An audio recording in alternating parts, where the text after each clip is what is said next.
بہت غور سے جملہ سننا. فیصلے کے سال آ رہے. اب دنیا کی زندگی میں زیادہ وقت باقی نہیں, پوری دنیا کی زندگی میں زیادہ وقت باقی نہیں. اب فیصلے کے دن آ رہے ہیں.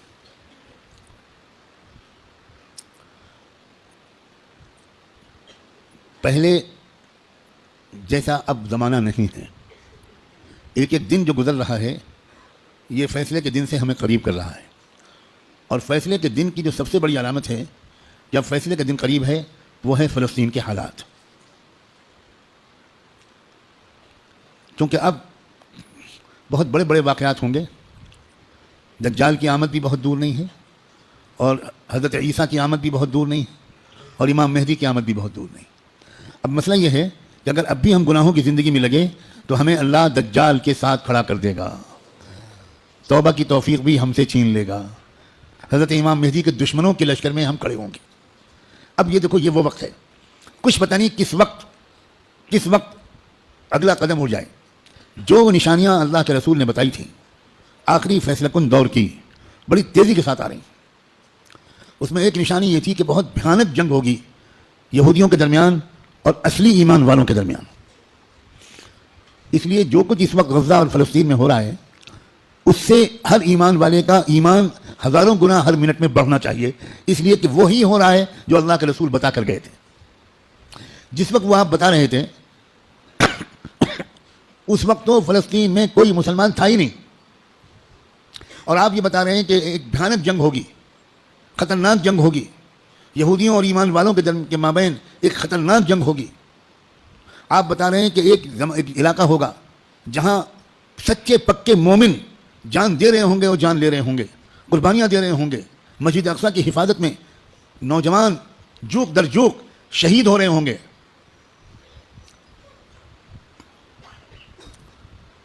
اور اللہ وہاں کے مجاہدوں سے سب سے زیادہ خوش ہوگا. اصلی ایمان والے وہیں پر ہوں گے.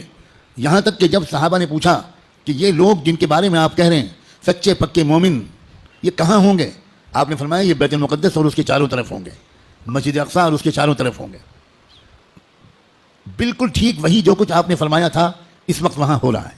ہم لوگ اسی زمانے میں ہیں, آپ اس سے خوش ہوں یا آپ اس سے ناراض ہوں. ہم کو اللہ نے وہی زمانہ عطا فرمایا جس میں ہم اپنی آنکھوں سے اللہ کے رسول کی بات کو سچا پکا ہوتا ہوا دیکھ رہے ہیں. تو اس وقت وہاں جو ہو رہا ہے اس سے ہر لمحے ایمان کو بڑھنا چاہیے ہمارے. یہ ہمارا ایمان کی مضبوطی کے وجہ. لوگ الٹا سمجھ رہے ہیں یہ جو کچھ وہاں پر ہو رہا ہے اس سے خوف اس کے دل میں آ رہا ہے جو سمجھا ہوا نہیں ہے, ڈر وہ رہا ہے جو سمجھا ہوا نہیں ہے. لیکن جو سمجھا ہوا ہے قرآن و حدیث کو, اللہ کے رسول کی باتوں کو, وہ یہ کہہ رہا ہے کہ یہی تو وہ فرمایا تھا اللہ کے رسول نے, جو ہو رہا ہے وہی ہو رہا ہے جو اللہ کے رسول فرما کر گئے تھے. اس کا مطلب یہ ہے کہ آپ کی نبوت برحق ہے, آپ سچے رسول ہیں. آپ نے اس وقت یہ فرمایا تھا جب اس کے کوئی آثار نہیں تھے.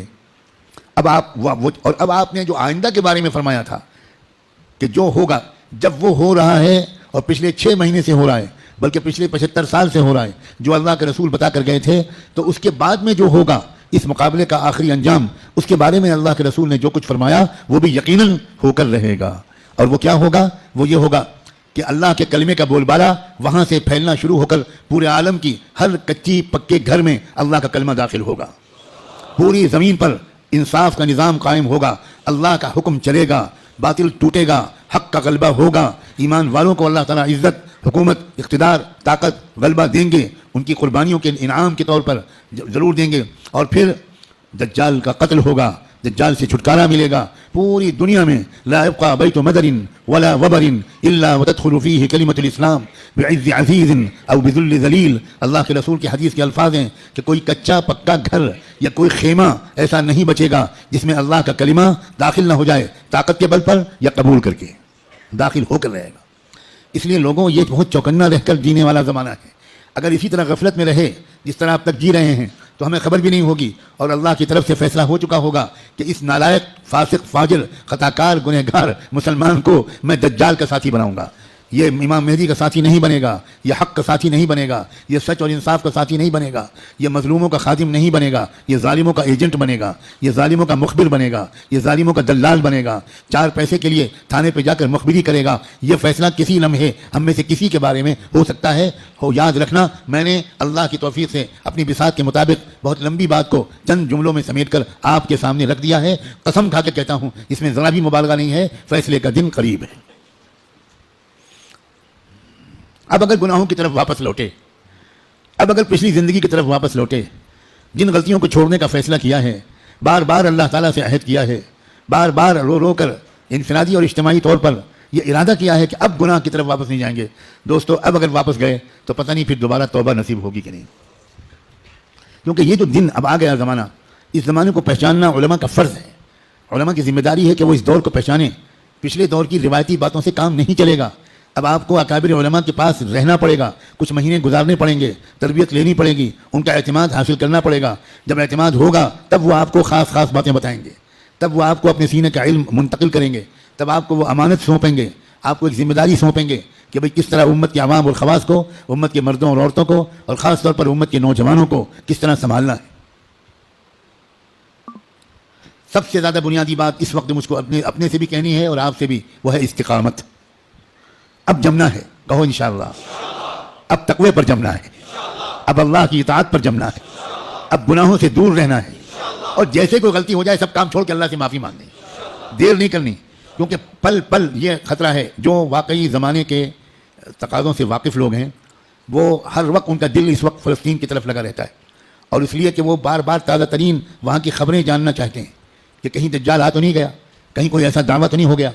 یہ غفلت کے ساتھ زندگی کے دن نہیں ہیں، غفلت کے ساتھ گزارنے والے دن نہیں ہیں، یہ بہت ہوشیاری کے دن ہیں۔ اور یہ بھی یاد رکھنا، الٹے سیدھے مقرروں اور مولویوں، الٹے سیدھے جو اپنے آپ کو عالم کہتے ہیں اور ہیں وہ جاہل، ان کی باتوں کے چکر میں مت آنا۔ وہ طرح طرح کی باتیں تم کو بتا کر تم کو غلط راستے پر لے جائیں گے۔ جو سچے پکے اکابرین ہیں، بڑے بڑے بزرگوں کی صحبت یافتہ، قرآن مجید کے مفسر، قرآن کو گہرائی سے سمجھنے والے، اللہ کے رسول کی منشا کو سمجھنے والے، پوری زندگی کے 24 گھنٹے اللہ کے دین کی خدمت میں گزارنے والے، جن پر وقت کے سارے بزرگوں نے اعتماد کا اظہار کیا، ان کی بات ماننا ہے۔ ورنہ سوشل میڈیا پہ جاؤ تو 50 انجینئر ملیں گے، اور 50 ڈاکٹر ملیں گے، اور 50 طرح طرح کے لوگ ملیں گے جو اسلامی پروگرام چلا رہے ہیں۔ ہمارے نوجوانوں کو نہیں معلوم کہ اسلام کی ویب سائٹس کے نام سے جو ویب سائٹس چل رہی ہیں، اس میں سے تقریباً 70% یہودیوں کی ویب سائٹس ہیں، اور باقی قادیانیوں کی ویب سائٹس ہیں، کچھ ہمارے ملک کے ہندوؤں کی ویب سائٹس ہیں جو اسلام کے نام پر چل رہی ہیں، اور اس میں قرآن کا درس ہوتا ہے، احادیث کا درس ہوتا ہے، مسئلے بتائے جاتے ہیں، اور ہمارے نوجوان وہ بیچارے بجائے علماء سے جڑنے کے وہ سوشل میڈیا سے مسئلے معلوم کرتے ہیں۔ ابھی مجھ سے چند دن پہلے یہیں کسی نوجوان نے پوچھا کہ ہمیں بعض مسئلے معلوم کرنے پڑتے ہیں تو ہم سوشل میڈیا پر جاتے ہیں، وہاں پریشان یہ ہوتے ہیں کہ الگ الگ سائٹ سے الگ الگ جواب ملتے ہیں۔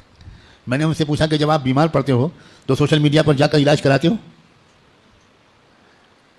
آپ کو کینسر ہو جائے تو آپ فوراً سوشل میڈیا کی سائٹ کھولو کہ ٹریٹمنٹ آف کینسر، اور علاج شروع کرو، تو اتنا ضرور فائدہ ہوگا اس علاج سے کہ اگر وہ علاج نہ کراتے تو 2 سال گھر والوں کو تیمارداری کرنی پڑتی۔